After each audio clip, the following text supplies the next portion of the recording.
What's up, guys? Welcome, 30-Year-Old Virgins. I'm Sean. Got Kaveh there. And that gentleman in the Pink Floyd shirt is Chris Thomas. That's our good friend from Least Minds TV. Welcome, Chris. Thanks for having me, gentlemen. Yeah, and want to tell us a little bit about your site? Our site is, me and my buddy Zacho, which he's all of our friends. It was just our voice. We just wanted to put together, and also Jatan Delani is with us too. We just wanted to, nowadays, I think with how fast information is moving and how fast opinions are moving, we just wanted to put out like a voice that was for honest, real people coming from a pretty level-minded perspective. I think now in the media, you either get so much extremes from like either the right or the left, and you get little opinions that are just like, okay, well, like, yeah, I can agree with some of this stuff on the right. Like, I can agree with, I want smaller government, but social issues and so forth, maybe on the left. So, but you don't get, the media doesn't portray anything that's like down the middle. It's either one way or the other. It's either Fox News or CNN. And so, like, we were just like, all right, well, this is our voice. Like, we don't agree with this. We don't agree with that. Like, we just agree with, like, I'm not with fuckery. And so that's what developed the site. And then we started to put out stuff that we thought were cool. And we started to podcast. And we're continuing to grow. And hopefully just you guys visit. And we're growing each month with people chiming in on our sites and listening to our podcasts and shit. So, yeah, that's what we're doing. Yeah. What's your main goal with the site? Our main goal is just and there's a lot of different goals. The site is, our main goal as just people is to give people another option besides right or left, and to give people an opinion, to open up people's minds and to ask why more, and to not just accept whatever they hear from the media, and also just to pull out cool stuff. That's our goal as life. And the website is just a forum to begin to plant those seeds in our culture and society, which I don't feel like a lot of people are doing right now. So and then things will blossom from there. We're going to do a lot more content, and, you know, the goal is just to have conversation and to grow. I mean, that's and hopefully people who have opinions that are different than ours can have a dialogue with us, and people who feel the same can join in, and, you know, we can have discussion. But I think that's what society needs more, is discussions with people from different cultures and different backgrounds, and open up their mind and increase empathy.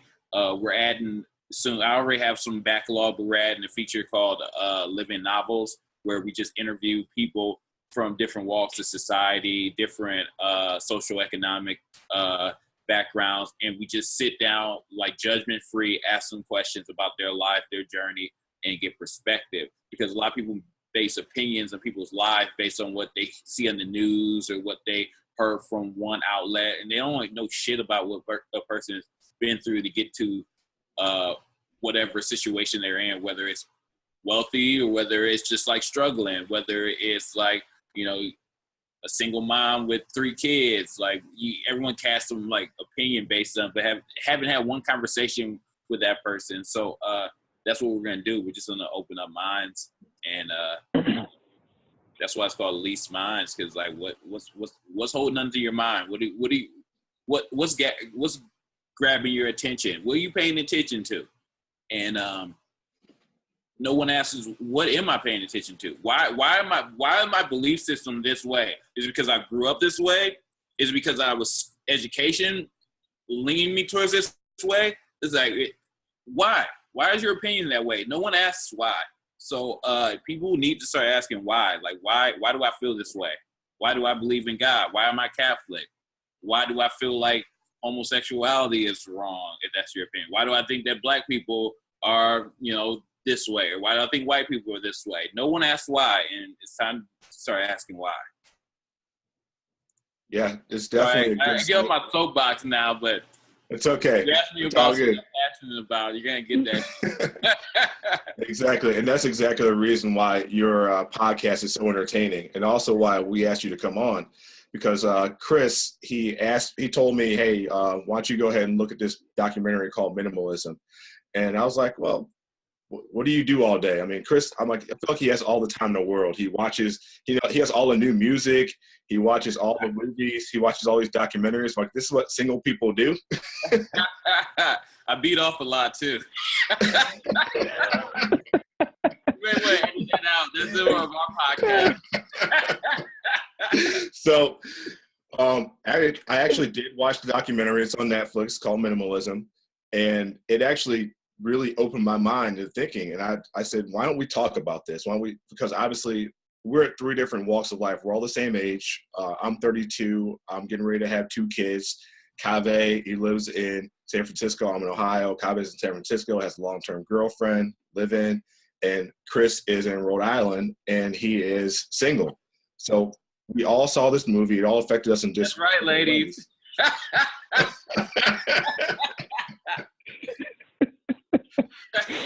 Chris will never change. So we all saw this movie. It all affected us in different ways. So I figured we'd just discuss it. So Chris, why don't you start off? Well, what made you watch the movie?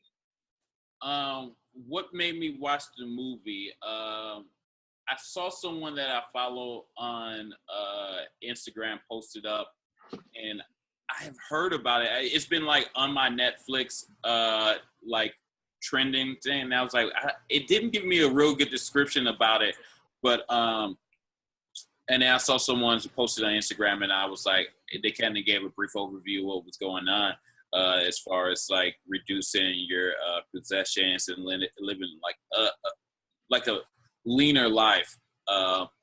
And I'm a big fan of George Carlin, who's a stand-up comedian, and he has this joke about like stuff, and it's just like a kind of satire joke about like you buy a house and then you keep all your stuff there, and then you need to add a bigger house because you got more stuff. Then you go on a trip, and then you pack all your little stuff, and then it's like go to the internet and search it. It's funny, but so I watched this movie just based on like it sounded like breaking down one of George Carlin's jokes, Carlin, and it was so intriguing. I've always been like, and to break down the movie, it's just about like cutting the fat from your life. We live in like such a over capitalist society where we buy a ton of shit that we don't need, and all entertainment and like in media is just surrounded around like attracting you to feel like you need all this bullshit that you don't need. Like you need the new TV, like you need the new the next BMW or Lexus that comes out, and you need the new computer, you need a new iPhone. But do you really need all that shit? Because if this is what the key to happiness is, then why aren't people happy? I mean, if you look at so I watched the film, and I've already had like an opinion about this, about culture and about society and about the way we structure society, and I was like, and I completely agree with it. It's like it's something that's like in the back of your mind, and you watch something or you hear someone speak about it that really like elaborates and echoes like your core beliefs. And this is what that film did to me. So and it starts with like the question I feel for myself is like, well, if the rich people aren't happy and they have all this shit, and then like poor people aren't happy and they feel like they need to get money to get all this shit to be happy. Like no one's who's happy. If you look at the number of people who are in this country, I think the United States spends like $300 billion on like prescription drugs. A lot of it's like depression or anti-anxiety drugs and shit. Who's happy? So if like our core of our society is like buying shit and getting new shit, and then everyone has all this, their house and their apartment filled with this new shit. Like, It's not working. Like all this shit's Right. not all this shit, all the new shit you bought, it's not working. And I think there has to we have to start examining like our core beliefs and our core and just our fundamentals to how we would approach our life in society. We have to start asking why. And I think this is what this documentary did. It's like, okay, why do I have all this shit? Why am I working so hard to buy shit that hasn't made me happy?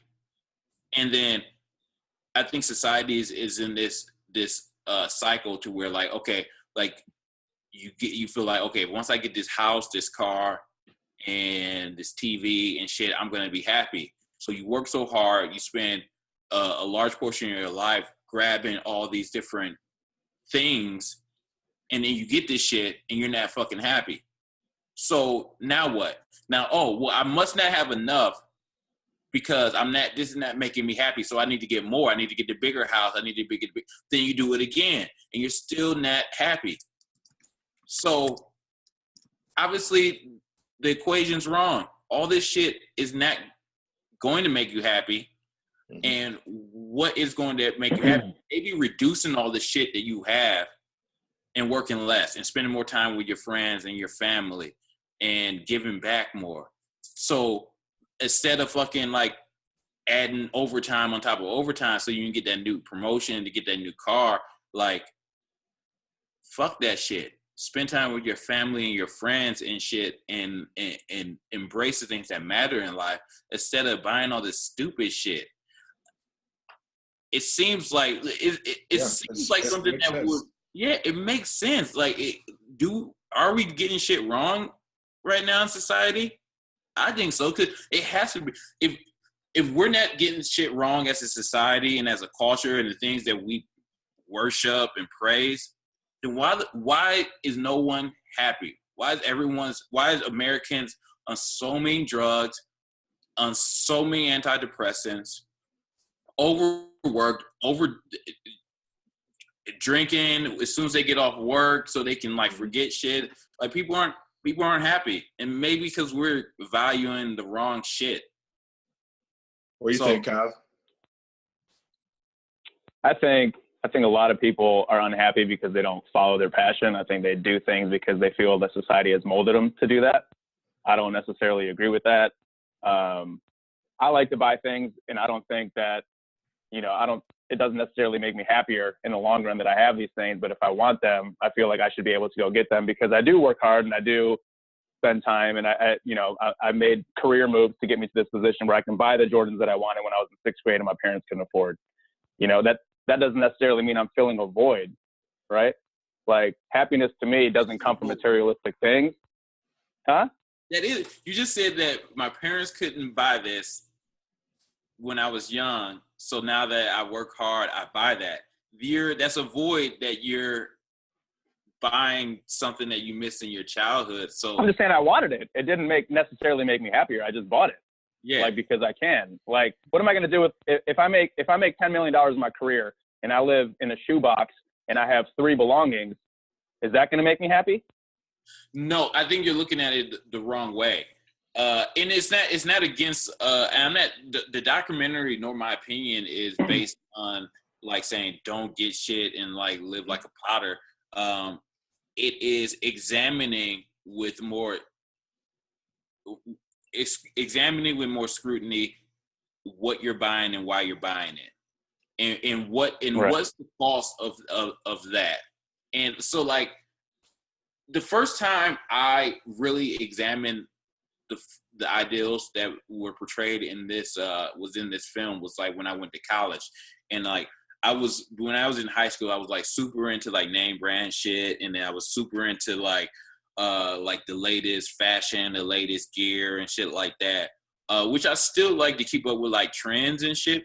But when I went to college, I noticed that like the guys that are in college, like especially like the frat dudes and like the as a minority especially, like we praise like flashy shit, like Black people. Well, like status. People are doing it for status purposes, right? Yeah. But what does that status get you? I 100% agree with you on that. That does not. You can be the most miserable person, and if you're perceived to be at an elite status, from the outside perspective, your life is amazing, right? I want that guy's life. Exactly. But in reality, that guy that's buying all the high-end stuff is probably miserable. And he's got a lot of other things that he should be focusing and channeling his energy on, but instead he's doing things to make the outside perception be what he wants it to be. When in reality, it should be, how do you feel inside? Yeah. So I'm with you 100% on that. And also there's a price for that pursuit.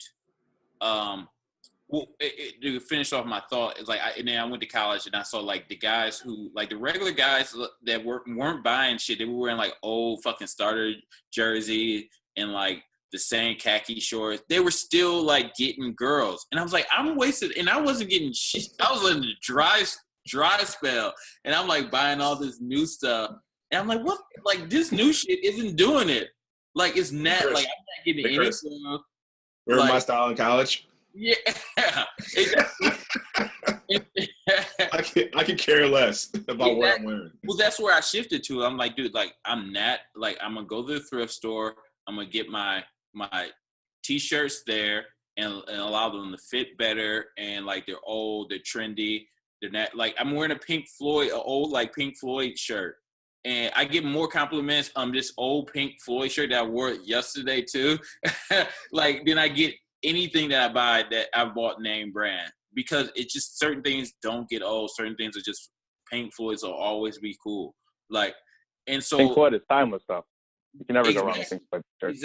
Exactly. So like I realized that like chasing all these name brand shit, I was just wasting my money and it wasn't making me happy. It wasn't like giving me it wasn't even giving me girls, which was like my number one, like it was my That's goal. What makes you happy. Exactly. So I was like, I abandoned a large portion of this stuff. I'd rather go to Marshall's and get like discount stuff. I'd rather wear Chuck Taylors and Nike Dunks and stuff like that. We're like $50 tennis shoes, $10 t-shirts, and like that's, and my happiness increased because I'm more myself. I'm not chasing anything that I can't grab, and like I'm more comfortable. So that's like that was my first like breakdown. Like, oh, like no, like this is bullshit. Like those Jordans for $200, that's bullshit. That's the society telling me I need something and I don't need that shit. And so, what if you like it? And you still were being yourself using the new trendy.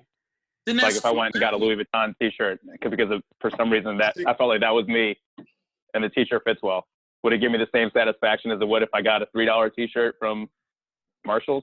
Well, okay. Or a thrift store? I mean, you're asking the wrong person, because what is making that t-shirt? My first thing I asked is like, and this is personal, like I don't care about whatever the fuck you want to do, like if that makes you happy, but let's examine why that makes you happy. But the first thing I think of is like I see a Louis Vuitton t-shirt and I could love it. But first thing I'm asking myself is like, what makes that cost $300? Like I have the same one from like Hanes that like costs like $2. Let's say money wasn't an issue though. Let's say money wasn't an issue.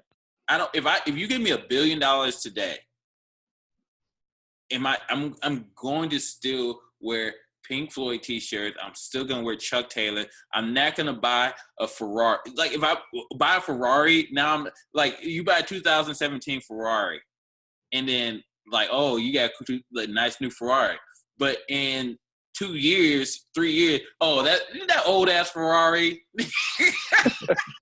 Like yeah. Like it doesn't. I'm not chasing that. Like, give me like a GTO. I'll get like a modified, and just that's it. Like I'm cool. That the GTO is not gonna ever not be cool, and it's always gonna feel like me. Like, and like this is the same thing with the Louis Vuitton. Like, okay, you buy that Louis Vuitton t-shirt for like, and you feel good. No, you just wasted $300 on a t-shirt. You're an asshole. One. Like you can, like you, and you're not, whether you what's your motivation of feeling good about this? Is it because it's a name brand? Is it because it's just a really nice shirt and you feel like it fits you well? Like, that's what examining these motives. It's like, I feel what we need to do. So why would you buy a Louis Vuitton t-shirt? You can go to Target and get this Pink Floyd t-shirt, $12.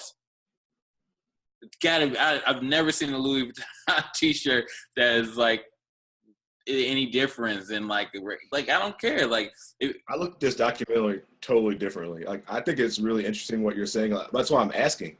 I'm sorry to cut you off, but no, you just thinking about it, like for me, for example, I've been nesting. Obviously, nesting is when you have kids coming in, you got to get rid of old stuff to get new stuff in for the kids. So going through all my old stuff, I'm looking through things. I'm like, why is this even here? Why did I buy this? And I'm looking at things like going, I was adding it up in my head. I'm like, that's like $500 net power right there that I'm getting rid of. Mm-hmm. And so Amy as well, she was going through her stuff, and we must have gotten rid of like 10 bags worth of clothes that we just gave to Goodwill. But why do we buy them in the first place? We don't wear them. You know what I mean? Yeah. And so we were also looking at like our spending habits, because we're looking at ways to save money for the kids. So like obviously our grocery stores here, Giant Eagle and Kroger, their name brand things, we don't really need that. We started shopping at Aldi because it's literally minimalism in a grocery store. Yeah. So they take the things that sell really well and they keep those on their shelf. Things that they don't sell well, they don't keep them there. Yeah. It's just basic things that you need. The food's still good. Most of it's organic, so it was really good for us. The other thing that's pretty crazy too, like we're looking at that, and we're also looking at all the other crap we have in our house, and we got rid of our cable. We started, we're looking at, we have like 500 channels. How many do we watch? Nothing, like 2, 3. And how many times are you actually watching TV on TV, or how many times are you like watching Netflix and shit like that? Right, exactly. So we're usually watching Netflix, so that saved us money right there. And just looking at all this wasteful stuff, like as soon as we're done watching the documentary, Amy goes, all right, get it. Because she's a pack rat. She literally has a CD case or a box in the basement with all of her CD cases from high school. She's like, that's just taking up space now. We could probably use that for other things. She's a hoarder. I need to revisit my cable bill. See what I'm actually using and what I'm not. That thing is way too high. Yeah, dude, you gotta look at that other blog that I posted. I mean, I pay $60 for my internet. I pay $20 for Sling TV, and I pay $8 for Netflix. That's it. And I pay $245 for cable and internet. I abandoned cable this year too. I don't watch it. I just got internet, and I pay like $60. The same thing like $60-$70 for internet, and then I paid $20 to hook my freaking the cord to hook my computer up to my TV, and I watched that. I watched Netflix, and I don't like the time I spend at home, like sitting around watching TV, so small. From like when I sit home, I'm gonna watch Netflix or I'm gonna stream something. I streamed UFC from my internet last night. Not the best picture, but shit. You got the idea. Yep. Let me ask you guys something. It seems like throughout the conversation, everything, it's like the debate's been between maybe, let's say, like a Ferrari, and you can get the Honda Accord for cheaper, or you can get the $300 t-shirt, or you can get the $4 t-shirt. Instead of kind of targeting happiness in this conversation, it seems like everything's gearing towards the financial aspect of things. Well, no, I think I just broke that down to make a point. What I'm saying is examining why you're buying something, because the essential point is that like marketing is trying to say that, okay, if you buy this, you're going to be happy, or you're going to reach a status level that makes you happy. Now, examining, so now we have a formula that we need to examine, because people are doing this and they're not happy. And so and then there is a compound effect, because once you are pursuing these things, it costs you money. Your money has cost you time. Now, if let's say you make $25 an hour and you buy a $100 pair of shoes, that's 4 hours of your life for those shoes. Well, more with taxes. Exactly. So 8 hours. We're just we're doing a broad stroke, and then of like, okay, like it's not really worth it. But we can examine it more deeply to like, okay, that time, that 4 hours that you pay for those shoes to reach this level of status, which is not going to make you happy, could have been spent exercising, which has been proven to be a stress reliever, and then you lose weight, and now you run into like a girl that you like, and now like you're chatting, you're spending time with her, or you spend that 4 hours with your friends and your family, like having a meal together and sharing, or you buy a plane ticket and you go somewhere, you see something cool. That is like I'm examining. That's exactly where I was going with that. Yeah, these choices that you're making, and what the compound effects of these choices are, and what the alternative is. And if the overall goal of human beings is to be happy, then we have to start examining what is truly going to make people happy, because pursuing all these materialistic bullshit, it's not making people happy. We wouldn't be selling so many. They wouldn't be selling so many antidepressants and all this other shit, you know. Right. So Kaveh, so going back to that, my take on that, it's kind of based on what Chris said as well. So we're talking about cable, and I was spending $200 on cable as well, and I wasn't happy because obviously I didn't have money to spend on other things that I do enjoy doing, and also the 10 bags of clothes we had. And I told you that we added it up. That's like $500 in this pile. That's $500 in this pile. Amy and I are looking at it, and we really, really enjoy traveling. Like, that was a trip to Mexico. That's something that we generally enjoy doing. So by cutting that stuff out of our life, we have more money to do the things that we enjoy doing, as opposed to wasting it on things that are ultimately in a pile somewhere right now. You know what I mean? Just that's my simple take on it. We took out of the but again, I feel like that's going back to financials, right? But yeah, versus like, how did you feel when you actually bought that $500 worth of stuff? Like, what was it feeling in that moment? Like, why did you purchase that? Right. I mean, I just feel like everything's being tied back to financials. I understand. Like, let me ask a better question. Like, how do you find happiness then, Chris? Like, what is the path to finding happiness? I definitely don't think it's buying materialistic things. I definitely don't think that's it. Like, and I think that question is like very loaded because it's different for each individual person. So how do they channel that, and what do they have to do to find happiness? Like, I guess what do they have to do? Working does not make you happy, right? Working is not fun. So I think by having freedom to spend time, like Chris was saying, with family members, freedom is happiness. Freedom to talk. If like right now, if we were all working, we'd be really mad, but we're talking to each other. That's freedom, right? Yes. So I think having time to have freedom to do the things that you enjoy is more so what he's talking about. Like, if you're buying all these other things, you got to pay for it somehow, right? That's why it goes back to the financial aspect. If you have $500 worth of things, got to pay for it, got to work to do that. But if you didn't have that, you don't have to work as much, which means that you'll have more freedom to do other things. Yeah. And is obviously money is freedom. I mean, that I don't even care like about money, besides the fact that money is freedom in a capitalist market.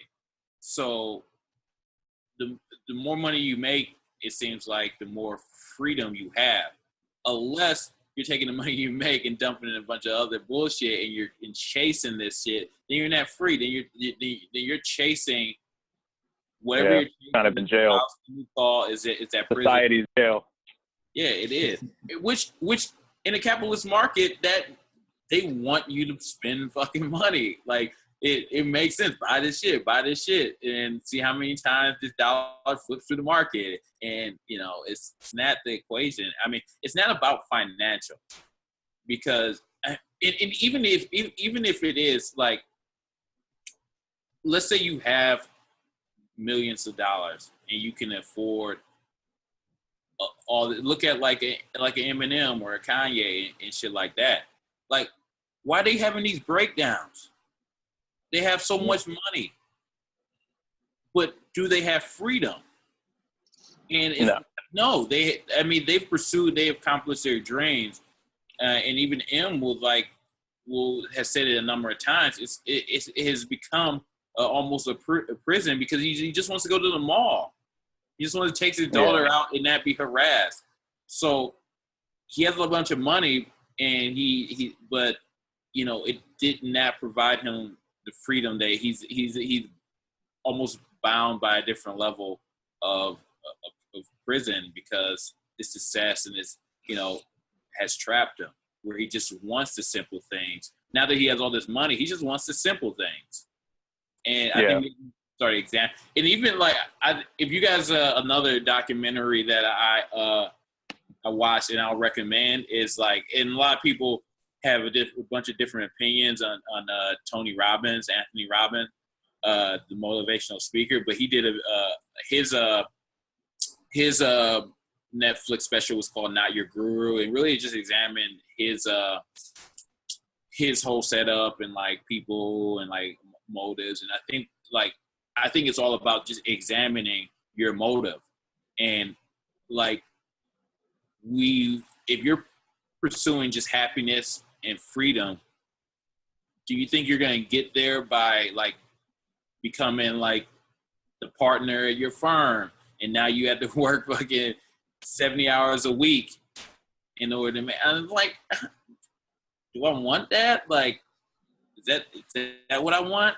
Yeah. It feels good, and I can make a lot of money, and I achieve something. But is that gonna make me happy to spend this time away from my family and to be in this? I don't know, and that's just me. It's different for everyone. High stress environment. Yeah. Yeah. No, I agree. That I'm the happiest literally when I'm with you guys on our guys trip, our annual guys trip, or we're hanging out in Dale's basement back in the day, just doing nothing. That's when I'm happiest. That what makes you happy? I'm never on these. I'm also the happiest when I'm hanging out with Stella and Veronica. I don't want to get that twisted, so I don't get in trouble after this podcast. But yeah, I mean, it's the little things that make me happy, right? I don't necessarily have to chase that because I know I have that solid group and foundation around me. Yeah. And right now for me, that's a void for me because I don't get to see you guys very often. We're on different coasts, different schedules, different scenarios. So that's what I'm kind of chasing. That's why I've been pushing. Let's have this guys trip. Because my family's here. Yeah. I'm sorry, I didn't mean to cut you off, but going back to what you're saying, that freedom and spending time with people, that's your happiness. That's what it comes down to for everyone. But keep going with your thought, man. I'm sorry, I didn't mean to cut you off. Yeah, I was I'm happy to work to be able to do that, right? I'm happy to do my job, to be able to fly to the East Coast and hang out with you guys, or be able to fly and meet you guys and spend time together. That's what I work for. I work for, obviously, the freedom aspect of it and having money and not having to stress about that and, living paycheck to paycheck. But freedom for me is having the ability to spend time with family and you guys and all that. So I'm with you. Yeah. I still buy a lot of materialistic things though. No, you're good. You're good. But I mean, I still, I'm not gonna act like I'm fucking I still buy a lot of, I've just bought a new camera and it's expensive, but I'd rather buy that camera and be able to make art than buy someone else's high fashion, which is their expression, it's their art, and I respect them for making it, but I'd rather spend my money on this camera and develop a skill where I can then make art. Hey, why don't you make some art and then give it to me so that I can sell it and have some money and have more freedom? A good equation? Yeah, I'll think about that. The one thing, also another plug of something that I've found really influential is Tim Ferriss's book, the 4-Hour Work Week, and it was simply there's a new standard of living it's a new genre in culture. They call it the new rich. The whole book is about the new rich, and it examines his examines like the freedom, and it's all about freedom of time. So like the whole book breaks down of how he like hacked his life in order to only work 4 hours a week, and he would just like spend the rest of the time like traveling, surfing, like learning languages and shit like that. And like it is a total escape from the traditional sense of the new rich or the old rich, where it's like you work a shit ton of hours, you get money on top of money, and you spend your time pursuing all these other things. Tim Ferriss is obviously a rich guy now. He has a huge following. He's a #1 bestseller, and you know, he's doing great stuff. But his one motivation is that he never wanted to be like the old fat guy in the BMW.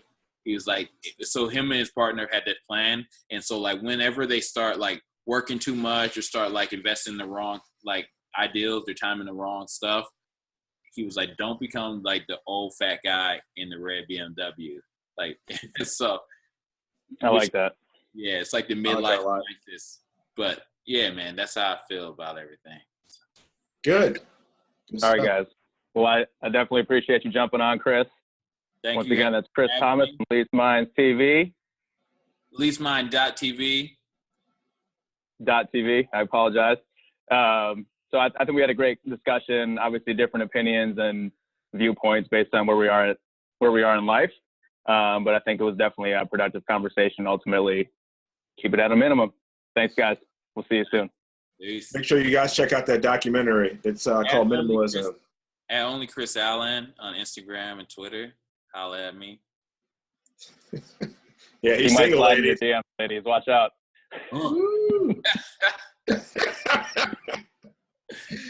Hairs. See you guys.